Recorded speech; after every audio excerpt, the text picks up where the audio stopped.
Most breakups hurt. But healing from narcissistic abuse, it's not just heartbreak. It's devastation that seeps into every part of who you are. Here's why it feels so much harder than a normal breakup. In a healthy relationship, even if it ends, there was honesty. There was some level of respect. You grieve what you lost, but you can look back and say, it was real.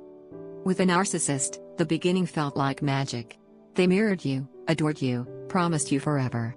You weren't just in love, you were trauma bonded. Your nervous system was hooked on the cycle of highs and lows.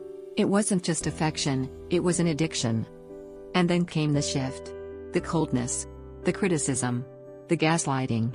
They broke you down while still feeding you crumbs of affection, just enough to keep you tied to them. That's why healing feels impossible. You're not just mourning a partner. You're grieving the version of them that never truly existed. You're untangling lies that made you question your own reality. And you're trying to rebuild the self they taught you to doubt. This is why people say, why can't you just move on? They don't get it. Because this wasn't just love lost, it was an identity shattered. And here's the hardest part, the withdrawal. Breaking free from a trauma bond feels like losing a drug. Your body craves them even though they destroyed you. That's not weakness. That's biology. That's what abuse does to your nervous system. But here's what you need to remember. If healing feels harder, it's because you're carrying more than heartbreak. You're carrying betrayal, confusion, and the echoes of being manipulated by someone who was supposed to love you. And yet, this kind of healing is possible. Slowly, you start to see the patterns. You begin to trust your instincts again.